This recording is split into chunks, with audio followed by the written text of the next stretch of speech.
What's up? What's Hi, going Aaron. on? How are you? I'm okay, man. I'm okay. Thanks for joining me tonight. I'm very excited to have you. We need to hear. We need your advice tonight more than ever during this season right now. We got hit hard with the COVID. We packed on a lot of pounds with the COVID, and now we got Christmas and Hanukkah here, and the food is coming down. So I wanted to talk to an expert, somebody that's been through it, that knows everything about food addiction and putting on the pounds and knowing how to get rid of them. So I invited you on tonight, folks.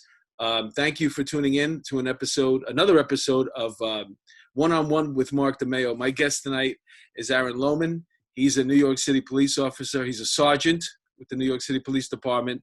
I had the pleasure of meeting him at the police academy. Aaron has an interesting story. He's going to tell us tonight. He was obese. He comes from a family of obese people, and he transformed himself. Now he's basically a bodybuilder. He looks amazing, and he's going to tell us about the transformation. And hopefully he's got some advice for us so we can maybe not pack on so many pounds during this holiday season and still enjoy ourselves. So what's up? Welcome, Aaron. What's going on? Thank you for having me. I'm honestly honored to be here. Yeah, I'm happy to have you. We met at the police academy. I was doing the CIT, the crisis intervention training. I was an actor. And you came there. You just got promoted to sergeant at that time, right? That's right. It was sergeant training. That's when they they bundled it together. The CIT training, we had to take it as part of the sergeant's school. So, what did you think of it? Well, for the audience, most of my audience knows already, but I worked in the police academy for about 5 years doing what's called crisis intervention training. And what it was they would have members of the service come in, uniformed members of the service come in, and they'd sit through this training and they'd learn about mental illness, the differences between mental illness, how to be able to identify them when you go to respond to a radio call, a 911 call. So hopefully we can de-escalate situations. And after they got the initial lessons, after lunch, they would come back and we would give them scenarios that professional actors, most of the actors, when I first came on the CIT, came from actually Amy Schumer's collective theater company. And we had a great bunch going through the whole way. So we would act out these scenarios, different mental illnesses, and then they would pull cops out of the audience. And they would take them into another room. They would tell them how the call came over. So, for example, it was like a burglary in progress, male white with white hair. And then they'd respond. They'd come into our room, and they would, Doc Doherty, one of the actors, a great actor, he's on the show Power, he would be trying to get into this building. He'd have keys, and he'd be all disheveled. And the thing is, he's got dementia. He's not really committing a burglary. He's got dementia. And there were powerful and moving scenes, and you had a chance to sit through the training. What did you think of it? I loved it. It was one of my favorite trainings that I've had on this job because I had a grandmother who had dementia, and I always tell this story.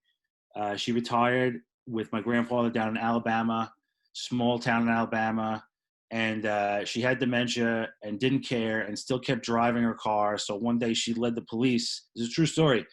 She caused like a 5-car accident, led the police on like a low speed pursuit and pulled into her driveway and like bailed out of the car and was like, "You can't arrest me. I don't even have a license." Like this whole thing. I think about that situation all the time. Like the police really could have, like tackled her to the ground or something. I mean, thank God they realized that it was an elderly lady and, they, took care of her and everything else. I'm laughing because it's a funny story, but at the same time, you're right. It could be a very, very, very scary situation. Right. Depending on who responds. It's just, so that's why the training was, everybody that I talked to said the training was great. They loved it, just like you. And then it got defunded. It's ironic that, this defund the police. Listen to how much sense this make. They defunded the program, or is one of the programs that was defunded. And meanwhile, the cops, they're still working. Every cop that was involved in our, because we had people from the academy there, and they would, they would basically monitor the whole thing, and they would set up. They were in charge of everything. So we had cops with us, and they're still working. All the actors that came out of the Amy Schumer's collective, and they were getting this pretty good money to do some acting during the week. And yeah, it was a beautiful gig for all actors. I've been an actor for 25 years. So and then the clinicians also too that used to come in and evaluate the scenes and give lectures during the day, they're gone too. The only people that are still on the job there are the cops. And even the instructors that taught the class, like I developed friendships with them after that class, and they got sent back as part of All Out, what got called All Out Stay Out, which is pretty much they got notified to go back to commands. Mhm. It was supposed to be temporary for 3 months. And then after 3 months was up, they were told, listen, sorry, you're out here permanently now. So they don't even have them at the academy anymore, most of them. Really? Oh Yeah. man. They were good guys, man. They were good guys. Yeah. And I missed them all. It was a really, really fun experience. I knew it. I knew that I was involved in something special. And I always used to joke around. I'd say, you know what? I'll be on a movie set somewhere, and then, Thursday will roll around because that was my day to do my scenes. And I'm going to say, listen, and my contract's got to say I can't work on Thursdays because I got to fly back to the academy and do my scenes. That's how much I loved it. That's But awesome. that's where we met originally. And then you went on to become a sergeant. You have a very interesting story because, um, let's face it, you were fat. You were a obese guy. You've had plenty of pictures on basically your before pictures. And I'll be honest with you, man, you're a big guy, but you were heavy. You were really, really heavy. Yeah, no, I was definitely fat. I mean, I embraced the term fat. Like my Instagram name is Huge Fat Loser. Like I know that I'm fat. There's no denying it. But yeah, between everything, I just let my eating and the job and all this stuff get the best of me. And, it's unfortunate. But thank God uh, I was able to get out of that cycle, break that cycle, and, You go think back. that the cop lifestyle is bad as far as eating?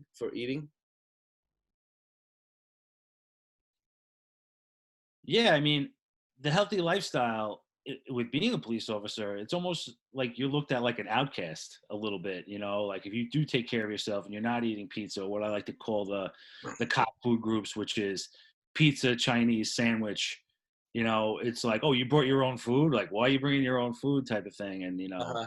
you know, it's definitely difficult. Not only that, it's if you're not preparing your food, um, and if you're not preparing to eat well and all that stuff, that everything is at your disposal. You can go get so much bad food everywhere, especially if you work midnights. And I was a career late night guy up until January of this year, where I started working days. I was all nights all the time, whether it be, What year did you come on? I came on July of 2006. That's when I went to the academy. So I hit the street in January of 2007. How old were you? I was 24. I You- started the academy at 23, and then I got on the street when I was 24, which was a little bit later. Where did you grow up? I grew up in Lindenhurst, New York, which is on Long Island, Suffolk County. You got brothers and sisters and stuff? I have one brother. He is assistant superintendent for Longwood School District, and I have stepbrothers who are older than me, who were both. I mean, by older than me, I don't mean like 5 years. I mean like my one stepbrother is like 15 years older than me, and the other one is. It's weird. My stepmother is like way older than my father. It's like, you know, Usually it's the other way around. yeah. But he was a city cop, and he was like the first person I really ran into as a kid who was like a good authority figure cop in my life, where like, oh, he was actually transit police before it rolled over into, the NYPD. So that was back in like 94, I think it was. So that's when I first, met him, and he was the first cop that I knew. And then his brother became a city cop. He was a cop in Coney Island. And then the one older, stepbrother became a Nassau cop. And then the other one, he's a Kings Point police officer now.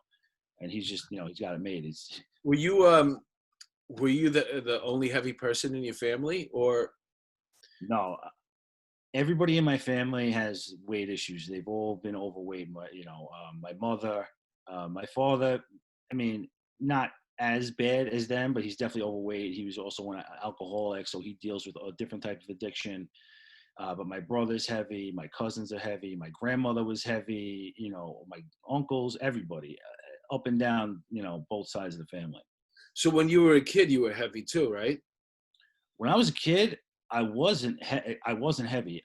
I was thin up until I want to say like junior year of high school, and I had a size 29-inch waist. It was and I'm 6'4", and shortly after that, I was 187 pounds. I remember, and shortly after that, I just started packing on the weight. I had bad things happen in my life. I used stress. I used it to eat when I was stressed out. I used food as a coping mechanism.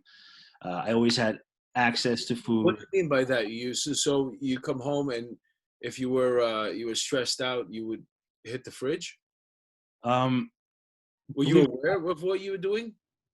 I wasn't aware. I didn't know what a calorie was until way, way later in life. I had one of my cops recently. When I was a crime sergeant in the 101, he said, "Listen, when you were younger, like, anybody ever tell you, about food or any healthy?" I'm like, and it was the first time I thought about it, and the answer was no. Like, nobody told me what a calorie was. It was just eat till you were full, like, and that was how my family operated. Like, there was always cookies and cakes and all this stuff around my house. And it was just, oh yeah, just eat whatever. No big deal. And then when I was in 11th and 12th, when I was in like 11th grade, 10th grade, when I started, Didn't your father work for Hostess or something? my stepfather worked for Pepperidge Farm. And yeah, so then I had all that in the house. And then how it used to work was if you had a route, you traded with products with other guys. So you traded with the Hostess guy, and he he would give you cases of cupcakes and cases of Twinkies and whatever else. Or Little Debbie. One of his best friends was a Little Debbie driver. And I'm telling you right now, I could polish off a whole case of zebra cakes. Still, zebra cakes are like one of my favorite things on earth. I got Which one is that one? they're like the Is that white the chocolate one or the yellow one? they're white, and they have like little chocolate drizzle on them, and they're like cream filled. They're absolutely. You But I described didn't know that. I didn't know that then. So when you were younger, you'd sit down, maybe watch the ball game, and what would you sit down with? What would you like with a whole? Since you all had all that stuff there, how many did you put away? Because it comes two in a pack, right? Yeah, I would put away a whole box easy. I don't even know how many. I think there's 8 packages in a box. I would eat 8 packages. Like, it was like nothing. It was just nothing to me. Did you get like a sugar rush and stuff? Where you did you? I Yeah, mean, remember? I definitely got a sugar rush for sure. But it was stress eating. I was going through some really tough times at home. My stepfather was abusive, physically, emotionally, all that stuff, and that was my way to cope. Me and my mother didn't have a good relationship because of that, and my stepfather, I mean, my real father wasn't in my life at that time. It's a whole other story, but in order to cope with that, I just started eating like crap. And I started eating bad. Uh-huh. So now, your uncle inspires you. I'm not your uncle, but your step one of your I think it's your step uncles, right? They inspire. Do they encourage you to like join the police academy, or are you just inspired by them? It's funny. Me becoming a cop was never a dream of mine. I was a What landscape. what what was your dream Believe it or not, my dream was to make movies. I wanted to be. besides the cupcakes? I still dream about cupcakes. You wanted to make movies, huh? What kind of movies you want to make? I wanted to be a filmmaker. Everybody wants to make movies. When I was in high school, we had a media program, and like I said, I was going through a rough time. I used to cut school, and they go and they like do things outside school. I would cut school and go to the media room and edit movies and do that stuff. And my media teacher, I guess, knew that I was going through a rough time, just kind of let me hang out there. But I barely graduated high school because I was never in other classes. Like, and I would just edit movies, and that's what I wanted to do. I actually went to school for that at the beginning, but I got discouraged. Like many people get discouraged with things in their life. I got very discouraged with it. What was it that you got discouraged about? I just didn't think I could make it. You know, I saw other people around, and I wanted to make entertainment. And when you go to film school, and you're an actor, there's like there's people who want to make entertainment, and there's people who want to make like real art type stuff. And like, Uh, listen, I like both. Don't get me wrong, but uh, I wanted to make entertainment type stuff, and it just with the yeah, it's really hard to do like a high budget movie on no budget. You know what I'm saying? It's like, and if those are the type of movies you enjoy making, you got to kind of sort of figure out how to how to make that movie on a low budget or make it. It's not an easy task. yeah, But as far as getting discouraged, I'm sure the atmosphere that you had around your house wasn't. You said it wasn't positive. So usually, if you have a struggle or you're like in doubt, whatever, if you have positive reinforcement, they'll push you back in. You'll fight a little harder. But your situation wasn't good, so you never really pursued your passion for filmmaking. You no, gave it a shot, but it sounds like you bailed out on it kind of early. I bailed on it super early, and then I was like, I want to be. I went to school then I changed my major. I was doing science, like biochemistry, which is the complete opposite. And that's why I went to 5 colleges. After that, I couldn't decide what I wanted to do. Then finally I quit college. I became a landscaper and a bouncer. And then it was like, my mother pretty much gave me an ultimatum, get a real job, or, you're going to be forced to like live on your own. And, the police academy, the police department was hiring at the time. They were paying $25,000. They were taking anybody. And I was like, sign me up. I'll do that. I could do that job. I was sitting in my basement with my brother. Uh-huh. We were like drinking beers. And I was like, we were watching Cops. Yeah, we were definitely watching Cops. And I was like, I could definitely do this job. I could do this. I'll be all right at it, And Uh-huh. I signed up. I took the test, and that's all she wrote. Now you were heavy at the time, right? I was heavy, yeah. But now you signed up for this police thing. So did you at least try to lose weight before the academy? I did. I was like 370 pounds at the time, and I did tons of cardio, and I lost 100 pounds in like 5 months before the academy. And I got into the academy, and I still was kind of heavy, but I was able to push through and pass everything. Uh-huh. So, you know what? It's funny because when I went into the academy, it was the exact opposite. Yeah. I was a bodybuilder prior to going into the academy. I literally competed probably maybe 6 months before in a national qualifier. So then I go in the academy, and the workout was just not enough for me, and I couldn't. There was no time. Like it was like an 8-hour day of learning, Yeah. and then you go home and you'd have to do homework. And there was no time to go to the gym. So I basically, I went into the academy and I got in worse shape. I mean, I was in much better shape than 99.9% of the people there because I was a workout fanatic. So when we used to start the run in the academy, I think you went to the academy in Manhattan on 20th Street too, right? Yeah. But we used to have to do like 27 laps. Yeah. And I was in company 55, which was the first company when you came in. So we used to lead the run every day, and and I was the tallest one. So for some reason, it would go tallest to the shortest. I don't know why, but I was literally in the front of the whole run. And the run to me, an hour and a half was nothing. I mean, a mile and a half was nothing. So, and I knew how many people were going to drop out, and I like to mess with them mentally. So as soon as we came around the first the first lap, I go 26 more. And you see like people just dropping out, like just the thought of having 26 more. And that's the type of person I am. I like to mess with people. Yeah, it's fun. But yeah, so we had different experiences in the academy. Me, I got out of shape, and you, I guess in some way you had to hold it together through the academy, didn't you? I held it together, but I started to gain weight because I wasn't working out the same. The workouts weren't the same. Like, you know how it is. It's mostly calisthenics. If you work out already, that workout is it's For, I gonna was, fail you. If that's the only workout you're doing already during the day, it's not gonna be what you usually do. It's gonna be a lot less. But if right. you never worked out before, it's gonna be hard. Yeah. You know. Plus, my diet was suffering for sure. I wasn't eating basically nothing. I would eat like a protein bar for lunch, and then that's it. And no, I didn't know anything about nutrition. I just knew that if I ate less, I would lose weight, but I wasn't eating the proper amount of anything. So you get what you get out of the academy, right? Hmm. And you hit the streets, and you hit the streets running because you were a good cop, man. You were into anti-crime, right?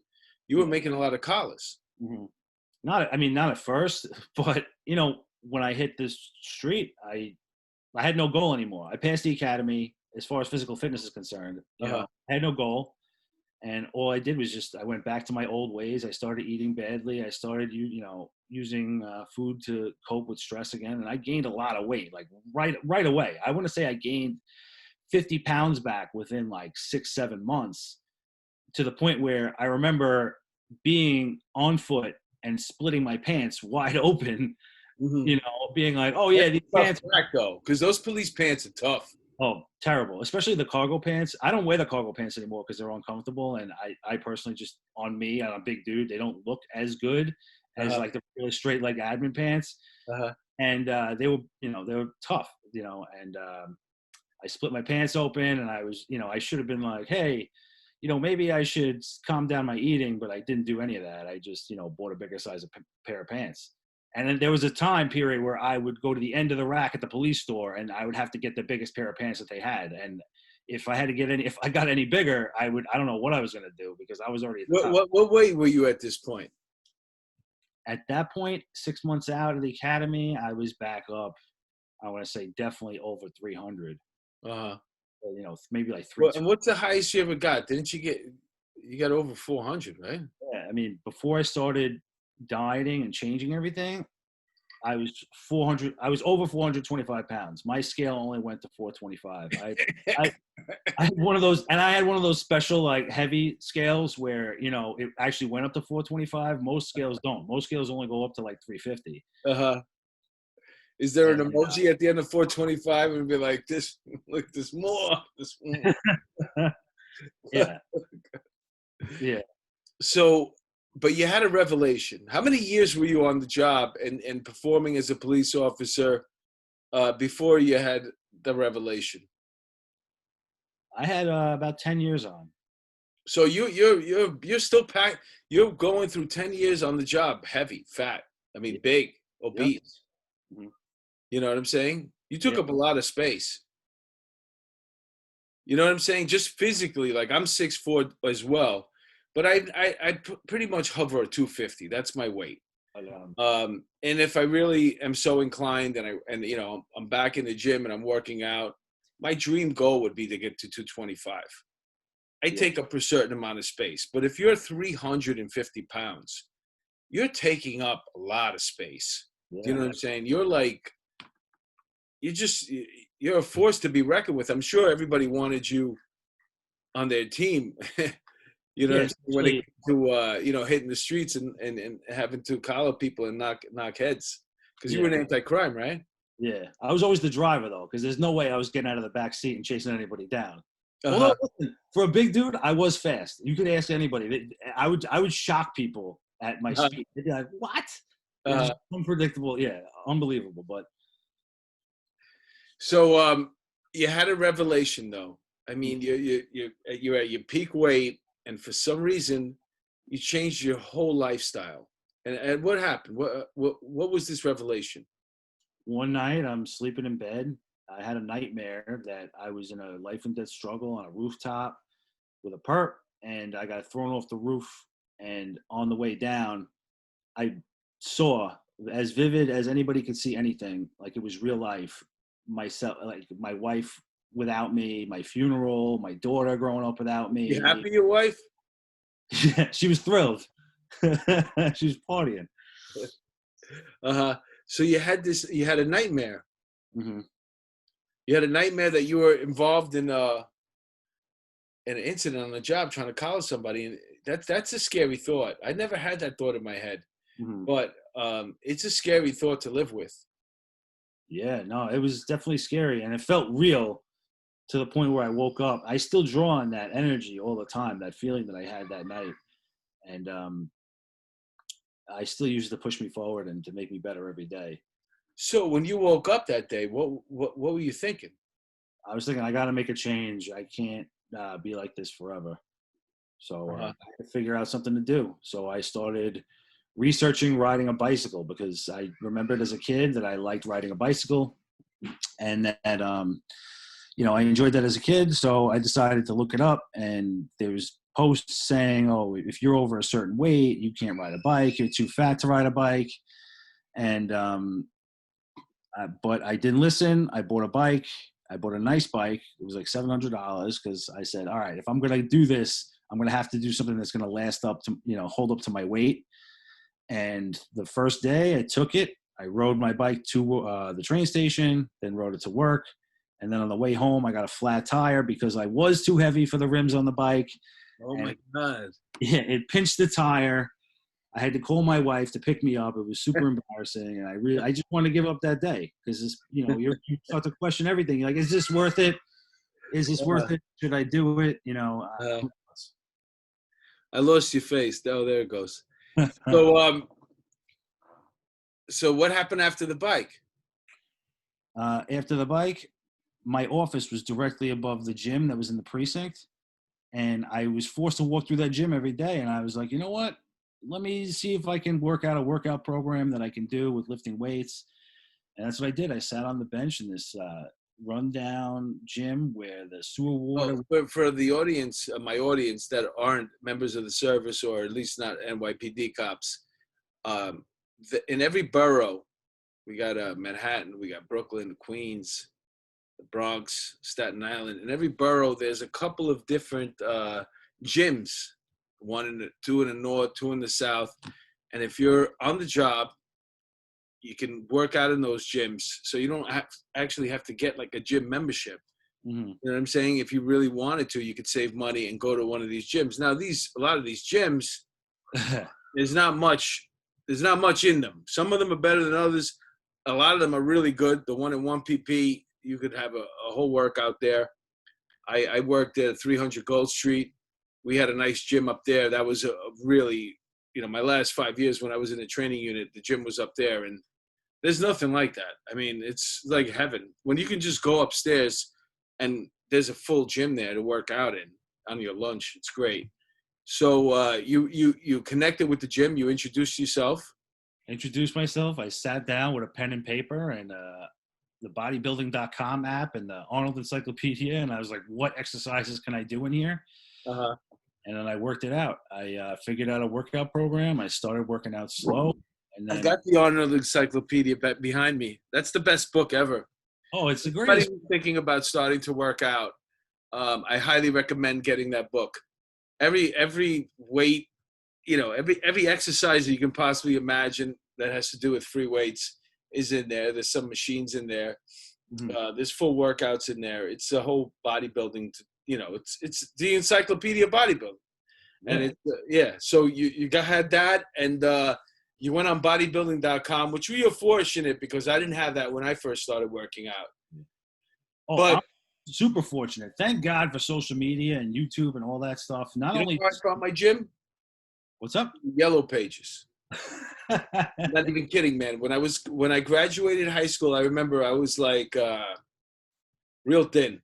I mean, I'm 6'4", and I had no muscle tone or anything on me, and I started seeing like all the kids from my neighborhood in the gym and working out. So I told my mom that's what I want for graduation. I want a gym membership. So I joined Broadway Gym, and I started filling out my frame. I got the Arnold Encyclopedia. I got all the bodybuilding magazines, Flex and Muscular Development, and you name it, man. And Nice. I used to look at the pictures of the guys, and then Then after that, I would look at the articles too. But yeah, that's what inspired me to get involved in it. That's how I got involved in it. But you had the bodybuilding.com, which came later. But so now you have your inspiration, and you start on your mission. How did it start off? Start off slow. I mean, I knew that I didn't want to burn myself out right away, so I just started lifting every other day, and then I turned it to 5 days a week, and now I lift usually 6 days a week. Wow, Yeah. you definitely made an incredible transformation. I'm going to try my best to add at least a before and after picture. I mean, even your face, like right now, the way your jaws look, you look chiseled. You know what I'm saying? You could see Thanks. I mean, your Zoom whole doesn't do justice. You can still like it still looks like a double chin, but you know. compared to the way it used to be, man. Your face, it was like, you know what I'm saying? Um, so, like, are you your workout that you do now? Are you because you look like a really strong guy? Are you doing like powerlifting? Are you doing what kind of workout? What kind of exercise do you do when you go to the gym? I don't really do powerlifting. I'm just not into lifting in my socks or anything, but I do bodybuilding type stuff. So you know, nowadays when I started out, I would do like the regular splits, like you know, chest one day, back another day, arms one day, shoulders the next day, legs the next day. Now I do push pull legs. So I do like push, which is chest and shoulders and triceps one day. The next day Any I'll exercise that you push, right? yeah anything you push. And then pull is like a back, tricep. Exactly. Um, And then that's a good way to break it up. That's what I used to do too.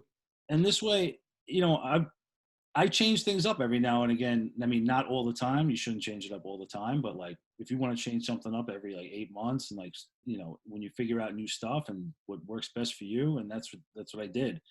You know, I took somebody's advice. They're like, you know, as a natural bodybuilder, you should just be, you know, trying to hit every body part like twice a week. So that's what I was trying to do, and I definitely, I think I've done pretty well so And you far. work out at we were talking. You work out at Beth Francis gym, right? Was that what it's called Yeah, Bev in, Francis Powerhouse. in Long Island, which is it's the mecca of bodybuilding for the East Coast. I Yeah. mean, the West Coast in Los Angeles, you can go to Gold's Gym, Mhm. you can go to World's Gym. That's Los Angeles. But if you come to on the East Coast, the Beth Francis gym is like the real deal. That's where a lot of professional bodybuilders work out that live on the East Coast, right? Oh yeah, I see them all the time. Yeah, I got to make my way over there, man. I need something Good. to Listen, inspire. if you're gonna go out there, I'll meet you out there. We'll hang out. Yeah, even if it's just for just one workout, because I need something to like, I I remember working out at when I was a kid. I had a friend. His name was Billy Martinez, and he was really big. Hmm. He was probably the biggest guy in the neighborhood. He was, I mean, just huge. He used to work at the clubs as a bouncer, and he brought me to a gym in Maspeth called Zin's Gym, and that place was like Hmm. that was a gym like you'd never seen before in your life. I mean, they didn't put a penny. You could spit in there. I'm talking about fucking spit. Nobody would bother you. Just spit anywhere you want. And when you lift the weights, you could throw them. You know how they say, "Oh, don't throw the weights." Hmm. On your last rep, you'll be like, "Ah!" and just throw the weights across the gym. It was a crazy gym, but there was big dudes in there. I remember one time I was in there, and there was this guy. His name was Abar. He won Mr. America. We're going way back in the '80s, but that Body Music came on, and he goes, "I am, Body Music," and he goes, "Boom!" and he does a double by. It's the first time I ever seen 20-inch arms. I was like, "Oh, I want a pair of those, man." I'm not gonna stop until. How big are your arms? I don't know. I never met. I honestly never measured them. You're probably close to 20-inch arms. I mean, you're a big dude. I have big triceps. I mean, that's what does it for me. My biceps are like lacking a little bit, but my You do triceps. dips and stuff. No, I don't. I don't. Close grip bench press, like heavy, is like Uh-huh. my thing, or like superset skull crushers and like with a barbell and then right into dumbbells. Like Uh-huh. yeah. I like the dips. I like the pull-ups. I like anything that I was moving my own weight at first. Yeah. So Pull-ups that, is good too. Yeah. you know, I miss it. I really miss it. And I'm longing for the time that I can get back into it. But my problem is, from training for so many years, that my mindset is like, unless I can see the next day I'm training, Mhm. I don't want to start. So, Yeah. for example, I went to the gym last week, and I had a nice workout. But then I had like 3 or 4 days in a row where I couldn't go. I had to work. So I had something that I had to do. And then after that, it's just like, okay, so now we're starting again from scratch. Yeah. Because after the fifth day, it's like, right, I'm in the mindset like, if I can get 2 or 3 workouts in, if I can see my schedule and I see, okay, I could get 2 workouts in, then a day off, I got to do this, and then I could do workout again, I'll do it. But it's so hard to get the momentum. And it annoys me because I like it. I really, really like it. But I got to get over the arc. And right now we're in the holiday season and we're eating a lot. Like, because let's face it, you had an addiction to food. Even now, when you're working out and you shed the pounds and you're in this phenomenal shape, how do you? I'm sure that your willpower, like, it's got to be tough because you like to eat. Yeah. How do you give our audience a couple of suggestions on how they could avoid packing on so many pounds over this holiday season? Christmas Eve and Christmas Day or whatever holidays you celebrate, listen, enjoy yourself a little bit. Don't overindulge. Don't go crazy. If you want something, have something. If something's in the office, take a piece of it, you know, but don't eat the whole thing, and try to stay self-disciplined. And as soon as the holiday is over, throw the leftovers in the garbage. Don't leave that stuff lying around your house. Um, for me, what works is I just think about, is eating this going to help me? Is it going to help me, be better or worse than I am today? And it helps me focus on my long-term goal versus my short-term goal. And my short-term goal, it sounds cliche, and I know everybody says it, but it works. Like, think about, is eating this piece of cake going to help me get better or get worse? And I just think of that. That's tough. But you did mention about eating a little, having something. Like, it's the holidays right now. Right. So, I always felt like if you make a big fuss, like, let's say you're at your family's, even though now with COVID, the party's going to be much smaller in size. But you know how you get together with your family and then, like, somebody hands you a piece of cake or something, oh, try this. And you're like, nah, I'm kind of sort of on a diet. Now's not the time, because as soon as you say that, you just invite, oh, come on, just do it. Have a piece of cake. What is it going to do for you? You Yeah. know what I'm saying? That's the day to give yourself um, the leeway to eat, even if it's just taking a couple bites, so you don't have to deal with this, with everybody, saying stuff. The days leading up to it, I think your thought should be, you know what? I'm going to have something delicious on Christmas Eve and Christmas Day. So why not save it for then? Right. Exactly. There's professional bodybuilder who I actually like. He's kind of has a gruff attitude. He's from Jersey. Great guy. I did a podcast with him. Who's that, Guy Cisternino. Do you know who he is? guys? Look him up. He's a great guy. He did this video last year on Christmas Eve talking about how he sees all these bodybuilders, pushing through on Christmas Eve, how they're not going to cheat or whatever. And he's like, that's absolutely ridiculous. He's like, I made my schedule and stuff so I can eat what I want on Christmas Eve and Christmas Day, and enjoy myself. Like, you have to find a balance between both. You'll go absolutely crazy. That's why I always have a cheat meal once a week, always. Yeah, I mean, if you're going to be the person at a function, a family get together, who's going to stick out like a sore thumb because you're a bodybuilder. I mean, if you're really a bodybuilder, most people know that Right. you're not going to indulge as much, Right. and they like to see you have a piece of cake. They're not going to really, like, try to ruin your whole. If you're sitting there like, like this. Yeah. But if you're one of these people that are going to, they purposely wants to stick out at the family function as the person who's eating right, Yeah. you're probably a douchebag anyway. Oh, You know what I'm saying? 100%. Yeah. Exactly. You don't look. There's nobody who looks really good who's like, nah, I'm not gonna have any cake. I'm training for something. The Right. fuck, get out of here. You know what I'm saying? It's like, If you're a pro and you're training for a contest, you're training for the Olympia, and that's your career and that's your job, like your family and people will get it. But if you're just some dude like me who goes to the gym and they're trying to get better every day and they're trying to whatever, trying to balance their life, then yeah, dude, like it's not that serious. You gotta enjoy yourself. and also too, right now, since it's the holidays and we might have some time off, wouldn't it be a good idea to also maybe double up on the gym a little bit, or just in case you're going to eat a lot, and this way you could don't skip out on the gym now, right?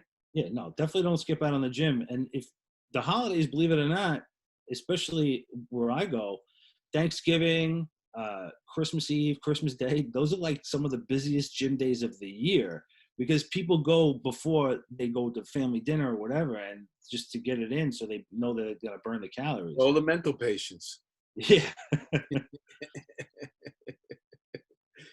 All right, so what are you going to do this year to make sure that you don't because you're in a constant battle. Right. There's people who, if they gain a lot of, like bodybuilders, for example, they'll get a lot of weight, Mhm.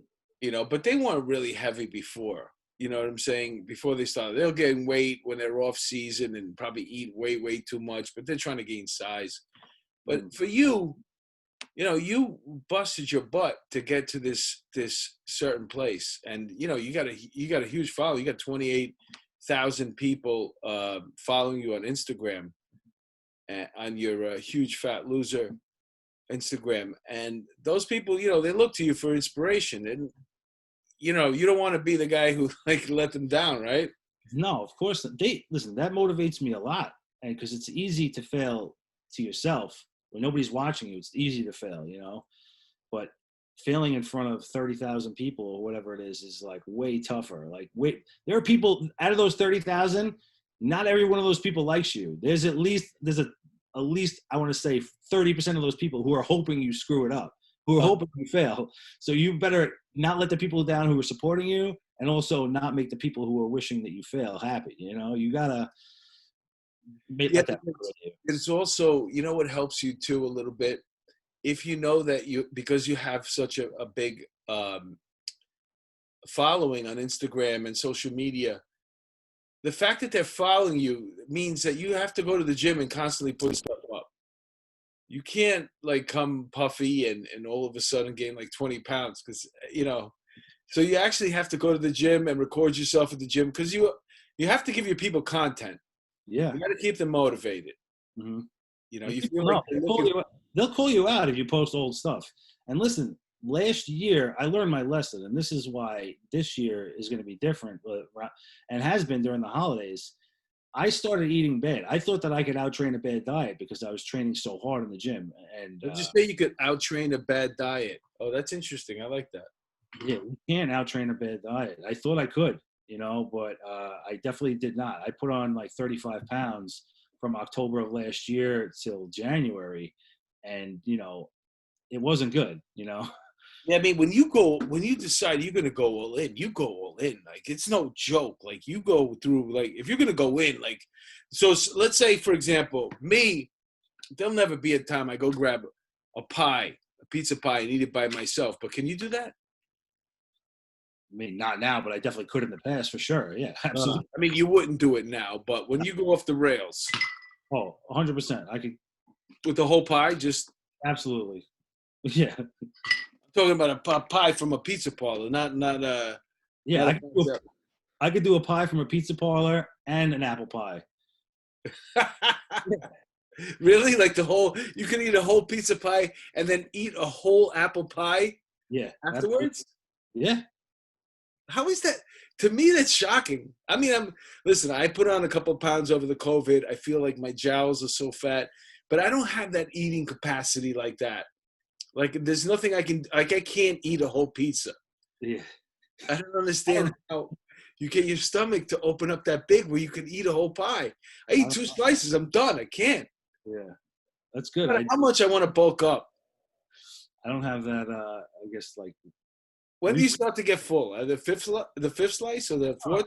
I'm full. See, that's the thing is like when you're addicted to food, the word full is like not like a thing. Like So you go past full. past full, like you're eating for flavor only, and like a lot of people do that, and that's my family, eating for flavor only. They not past the point of full to the point where you're sick.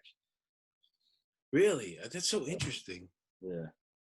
That's a definitely. And what happens to you too? You probably open up every time you go past a little bit and you're pushing the boundaries. You're probably opening up your stomach more to accept more the next time. Yeah, of course. Then you get hungrier, on a normal baseline. That's why when people first start dieting, they're so hungry at first because their stomach is one size and, they have to like train it to be smaller. Yeah, I mean it's a caloric intake too. Like if your body's let's say you're used to 3,000 calories a day. Now all of a sudden you're deciding you want to diet, and so you're dropping to 2,000 calories a day. Hmm. The first 3 days is not going to be a big difference. But then your body goes into a situation where it starts realizing I'm going to lose weight unless. So that's where the cravings start coming in. That's Oh, where the hunger pains start coming in. Your body's telling you, like, we're going to lose weight if you're not giving us this amount of calories. yeah. And you have to fight that and go, I know we're going to lose weight, and that's why I'm doing it. Just chill. But Yeah. that doesn't stop them from, and that's why people get in a bad mood when, they're cutting down their calories, because it's your body telling you like, oh, what are we doing? I'm going to lose weight. Your body doesn't want to lose weight. It gets comfortable at a certain weight. Yeah, You know? absolutely. I am the king of hangry. When people ask me, "Oh, what about intermittent fasting?" I'm like, absolutely not. No way. Uh-huh. I get so irritable when I don't eat, so I can't. I could never do intermittent fasting. I have to eat, especially like first thing in the morning. I have to eat something, or I'll rip your head off. And I'm a pretty like positive, even keel guy. But if you catch me sometimes when I haven't eaten, yeah, not good. That's interesting. That's very, very interesting because um, also because you're exercising a lot. Yeah, So not only are you're reducing your calories, but then your body has to replenish those calories to keep it that weight that you just burned, and you're not giving it to them, so they get pissed. yeah. You know what I'm saying?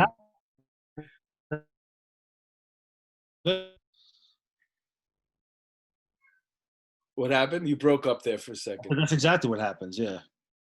So okay, so let's go back to the advice that we can give our audience during this holiday season. First of all, you mentioned the you know enjoying yourself and not killing yourself, but also maybe cutting back the days leading up to Christmas. So this way you can indulge a little bit and also keep exercising, right?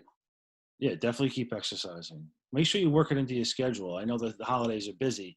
Even if you got to do something at home, during COVID and during when we had the protests and everything, I wasn't able to get the gym. The gyms were closed, and I had to work out in my office. I was doing push-ups and band exercises and walking around and stuff like that. Just get that stuff like that done. Go outside. I mean, it's a little cold out right now, but go outside for a walk.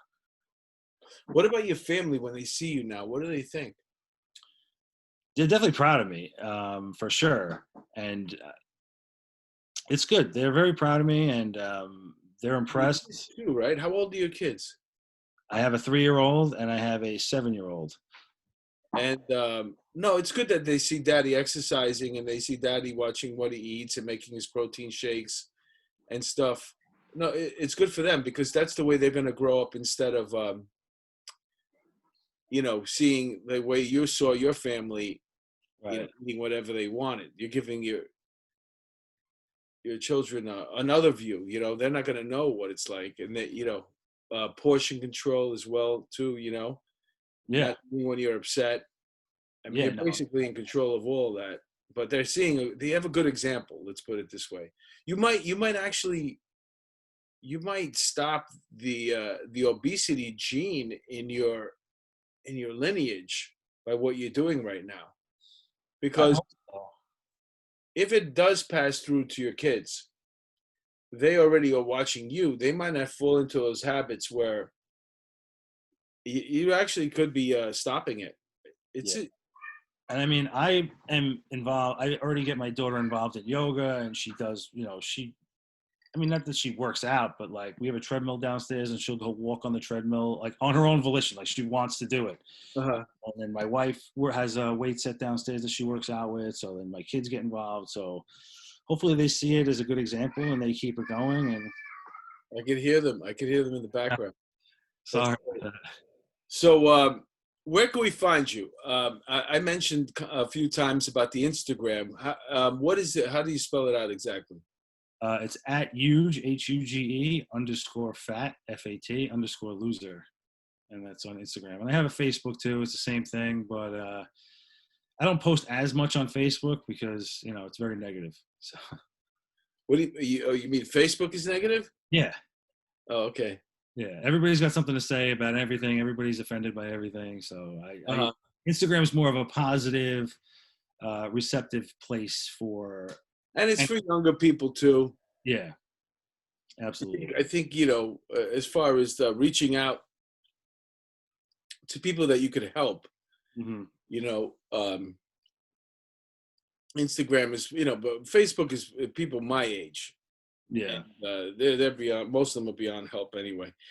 Yeah. But you reaching out to somebody who might have be watching a TV show, Cops or something like that, and may think about becoming a cop, but they're also, in a bowl of popcorn right now, and they're heavy, and they don't know how to get off the couch. They watch you as an inspiration, and they say, well, he could do it, I could do it. I hope so. That's my whole goal behind my page is to help people, even if it's not become a cop, just to become a better, more physical. Yeah, yeah, of course. Yeah. I mean, I hope so. Like you know, I always say, I took a look in the mirror and I saved my own life. And I really just hope that people can see that it's possible and they can do the same thing. It takes a lot of mental strength and physical strength to get it done, but you can do it. And it makes your life so much better. You want to live longer for your kids, for your family, whatever you got going on. And life is important. I tell you inspired me, man. I'm like, right now, if I could, I'd go to the gym right now. Um, so what are the plans over the holidays? Do you have any of it off? I'll probably try and take Christmas Day off. Christmas Eve, we'll see what happens. I'm not sure, but I'm in a position right now where I could definitely probably get Christmas Day off. So hopefully that works out, depending on any type of protest or anything. But You think they're gonna protest on Christmas Day? Why not, right? Why not they, just destroy yeah, everything? they protested last year on Christmas Day too. It was like canceled Christmas Day protest. I mean, there's always a protest for something. Yeah, Uh, I know. It's just, it's so annoying. Yeah, last night, as a matter of fact, I think some protesters got struck by a car somewhere in New York. It was like on 39th Street and like Third Avenue. I saw that. Yeah, I don't know what kind of protest it was though, but I did see that. It's just never ending, and it's always been that way. Like where I work, I laugh because I go for a walk. I try to go for a walk at least once a day, and I work pretty close to Zuccotti Park. So when I see it, I think about Occupy Wall Street all the time. Uh-huh. City Hall was right there, so I saw the encampments like almost every day when they were out there. It's just I don't know. It's just never ending. There's always That something. was the beginning of a different way to protest, because when I was on the job and going to protest, it was always like, we'd have one side of the street was pro-life, and the other one on the other side of the street was, pro-abortion. And then the news would come, and they would film these people, and it was almost on cue. They'd be like, 1, 2, 3, and they would film these people, and they'd be like, ah, and then they had their footage. Everybody would actually, the people would get together, they'd shake hands, and they'd be off, Yeah, just to get on the nightly news. Yeah. And then all of a sudden with Occupy Wall Street, they started floating around and moving around. And I don't think the job really knew how to deal with that. And that's why the narrative switched. It went from, which was deliberate, by the way. I mean, there was a lot of smart people involved in switching the narrative from the bankers to how horrible the cops are handling the situation. Yeah. And which is always the case. The cops are going to be the scapegoats for whatever political nonsense they're trying to, we're basically pawns Yeah. for all these idiots. But that being said, um, I want to thank you for coming on the show. I learned a lot, and you gave out some great advice to my audience here. And we could find you on huge_fat_loser on Instagram. Join up there. Get inspired. You got anything coming up that we should know about? No, I have a website. I'm in the process of writing a book, so we'll see how that goes. And then I'm gonna have T-shirts and stuff for sale soon. But that's it. That's great. I think the book is a good idea. I think you sell a lot. Thanks. I think you did great. I think yeah, because when I post up the pictures that are I'm going to share with this conversation we're having, this chat, people are going to see how heavy you were. They're going to be like, wow, that is a big difference from the way you look in the gym right now. Mm-hmm. And it's definitely inspiring. It's just I'm happy for you. I'm happy that you did this for yourself, for your family, and I wish you all the best. Thank you. I appreciate Thank you for coming on with me, Aaron. Well, of course. And for my audience, this is an exclusive for Patreon, and I hope you like it. And please pass it on to your friends. Feel free to share, and let's get some more Patreon subscribers. All right, man. On behalf of Police Off the Cuff, one-on-one with Mark DeMeo, thank you, Aaron Lohman, for sitting down with me. Thank you. I appreciate that. All right. Happy holidays. Peace. Peace.